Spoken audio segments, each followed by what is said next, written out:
Hello friends, so once again most welcome आप सभी लोगों का स्टडी विद धीरेन्द्र सर के ऑफिशियल प्लेटफॉर्म पर। मैं धीरेन्द्र प्रताप सिंह आप सभी लोगों का स्वागत, अभिनंदन, आभार प्रकट करता हूं इस बेहतरीन एंड अमेजिंग प्लेटफॉर्म पर, जहां पर हम लोग एज यूजुअल बातें करते हैं एग्जाम ओरिएंटेड। आई होप आप लोग बहुत अच्छे होंगे और आपकी पढ़ाई भी बहुत अच्छी चल रही होगी। दोस्तों, जैसा कि आप थंबनेल में देख रहे हैं, भाई इस समय मैं सेशन आपको प्रोवाइड कर रहा हूं उत्तर प्रदेश में कंप्यूटर शिक्षक भर्ती को लेकर। इससे पहले भी मैंने आपको जानकारी आपसे साझा करी थी कि भाई कंप्यूटर शिक्षक में क्या योग्यता होने वाली है, क्या पहले की नियमावली थी और क्या नियमावली में परिवर्तन हुआ है। तो क्या फिर से कोई नियमावली में परिवर्तन हुआ है, क्या कब तक वैकेंसी आएगी, और लगभग 5000 वैकेंसी आपको देखने को मिल रही है। सब कुछ मैं चर्चा करने वाला हूं इसी बेहतरीन सेशन में। अगर आप नए हैं तो चैनल को सब्सक्राइब कर दीजिए, क्योंकि यहां पर हम इंपॉर्टेंट और ऑथेंटिक अपडेट आप तक पहुंचाते रहते हैं।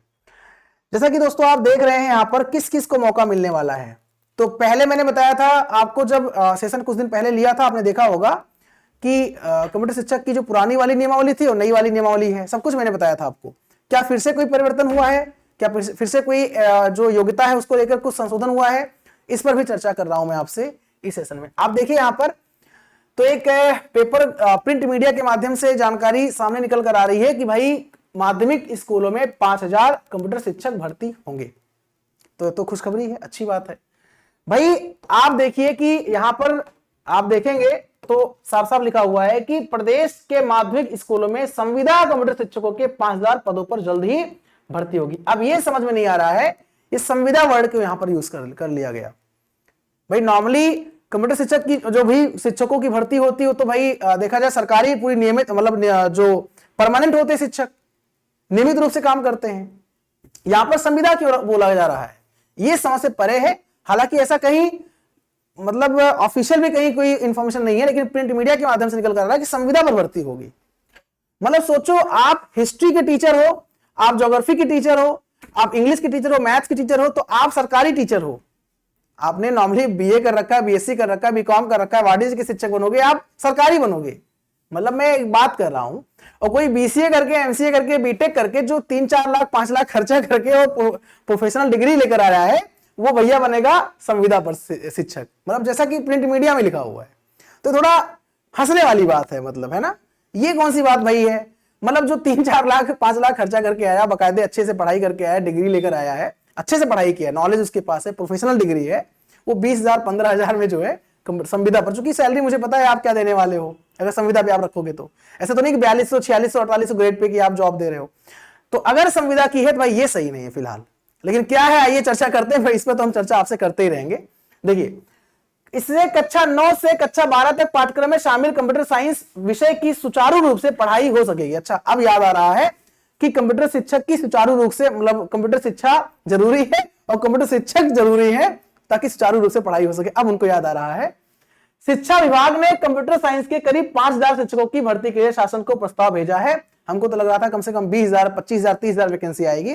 फिलहाल प्रिंट मीडिया के माध्यम से 5000 वैकेंसी देखने को मिल रही है। शासन की मंजूरी के बाद इस दिशा में कवायद शुरू की जाएगी। अब कब की जाएगी, अभी इस पर भी संशय बना हुआ है।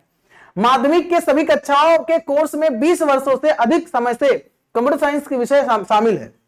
सोचिए, 20 वर्ष से शामिल है और भर्ती केवल एक बार आई है। और भी आई कब थी, 18 में आई थी और 1673 वैकेंसी आई थी, वो भी अल्टी ग्रेड की जीआईसी जीजीआईसी में, जो 18 में आई थी। और उसमें 36 शिक्षक जो है पाए उनको मिले थे, मतलब 36 शिक्षक, कंप्यूटर शिक्षक ही नहीं मिले थे। तो ये वैकेंसी तो भाई ये नियमित शिक्षकों की भर्ती थी। अब यहां पे है, अब तक नियमित शिक्षकों की भर्ती नहीं कर सका है। वर्ष 18 में कंप्यूटर के 1673 सहायक अध्यापक की भर्ती के लिए विज्ञापन निकाला गया था, लेकिन मात्र 36 शिक्षक की भर्ती हुई थी। नई भर्तियों के बाद कक्षा 9 से 12 तक के पाठ्यक्रम में शामिल कंप्यूटर विषय की पढ़ाई पूरी हो सकेगी। इस संबंध में जिले स्तर से विभागीय मुख्यालय को लगातार स्मरण पत्र भेजे जा रहे थे।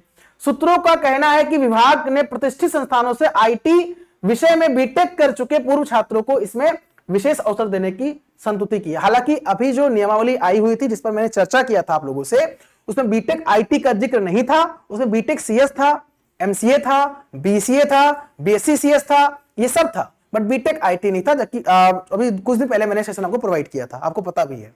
बट इस बार बीटेक आईटी को में भी शामिल कर सकते हैं। सब कुछ प्रिंट मीडिया में जानकारी समझ में सामने आ रही है। अभी कोई ऑथेंटिक या ऑफिशियल मतलब जानकारी नहीं है आयोग की साइड से, जो नया जो है शिक्षा आयोग बना हुआ है, लेकिन कुछ चीजें हैं जो वास्तव में समझ से परे हैं। पहली बात समझ से परे यह है कि 5,000 भर्ती ही क्यों? क्या 5,000 से मतलब स्कूल केवल उत्तर प्रदेश, आप कह रहे हो 20,000 से कंप्यूटर शिक्षा जो है अनिवार्य है, 20 वर्ष से तो पता है 20 वर्ष से अनिवार्य है, मतलब अनिवार्य मतलब कंप्यूटर शिक्षा जो है स्कूल में पढ़ाया जा रहा है कंप्यूटर। तो जो लोग हैं लोकल 8,000 10,000 9,000 पर, आप सोचो 8,000 9,000 10,000 पर जो कोई पढ़ाएगा वो कितना एफर्ट कर देगा अपना, वो क्या देगा? और जो बीटेक करके आया है, जो एमटेक करके आया है, जो बीसीए एमसीए करके आया है, वो 15,000 18,000 20,000 में जो है जॉब करेगा, जो कि आप कह रहे हो संविदा में कंप्यूटर शिक्षक रखे जाएंगे। मतलब बिल्कुल समझ से परे है कि आप इंग्लिश के टीचर रख रहे हो सरकारी बढ़िया 4600 ग्रेड पे की जॉब है भाई, 9 10th के लिए 4600, उसके ऊपर 4800 ग्रेड पे होता है, 4200 4600 4800 ग्रेड पे की जॉब होती है, 3 लेवल का, भले 1 to 5 6 to 8 9 to 10 और 11 to 12, तो अलग अलग ग्रेड पे सबका होता है। तो 4600 और 4800 ग्रेड पे की जॉब है, मतलब अच्छी खासी सैलरी है, बढ़िया। और वहीं पे तो भाई नॉर्मली आप सोचो कोई बीए करके, मतलब एक बात कर रहा हूं मैं आपसे, डिस्कस कर रहा हूं, इंग्लिश से बीए करा है, एमए करा है और बीएड करा है, वो गवर्नमेंट टीचर है वहां पे। एक बंदा आता है बीटेक करके सीएस से एमसीए करके आता है, वहां पे संविदा कंप्यूटर शिक्षक रखा जाता है। तो भाई कंप्यूटर शिक्षक के साथ भेदभाव क्यों? भाई जैसे आप सबको एक लेवल दे रहे हो, सम्मान दे रहे हो, वैसे कंप्यूटर शिक्षक को भी तो सम्मान दो आप। तो संविदा वाला हमको समझ में नहीं आया, हालांकि इसी न्यूज पेपर में पढ़ रहा हूं मैं, इससे पहले मैंने जो ऑफिशियल जो भी नियमावली आई हुई थी, जो ये वाली वैकेंसी थी, आप खुद सोचो, जो ये वाली वैकेंसी है 2018 वाली वैकेंसी, ये बकायदे अच्छी जॉब है यार, बढ़िया नौकरी है, ये जो वैकेंसी आई हुई थी एलटी ग्रेड की। तो भाई ये चीज है ना, ये ध्यान दीजिएगा। तो कुल मिलाकर कंप्यूटर शिक्षक होने चाहिए और अच्छी वैकेंसी आनी चाहिए और परमानेंट होने चाहिए, ना कि संविदा पे होने चाहिए। वो संविदा वाला लोचा आप please, it's my humble request to government या आयोग ठीक, कमीशन। तो फिलहाल जो जानकारी थी वो मैंने आपसे साझा किया। योग्यता को लेकर मैंने इससे पहले वीडियो बना रखा है, इस बार यही है कि बीटेक आईटी को मे भी शामिल करे, मे भी, ठीक है, पॉसिबिलिटी है ऐसा कुछ पेपर में, तो चीजें हैं। तो फिलहाल देखते हैं क्या होने वाला है। आप भी, मैं भी यही पढ़ रहा हूं, आपने भी यही पढ़ा होगा, लेकिन मैंने कहा एक बार आपसे डिस्कस कर लेता हूं अपने स्टडी विद धीरेन्द्र सर के प्लेटफॉर्म के माध्यम से, ठीक है। तो बने रहिए हमारे साथ, मुलाकात करते हैं क्लास में, पढ़ाई करते रहिए, स्वस्थ रहिए, मस्त रहिए, व्यस्त रहिए। नमस्कार, टेक केयर, जय हिंद, जय भारत, वंदे मातरम। Thank you so much.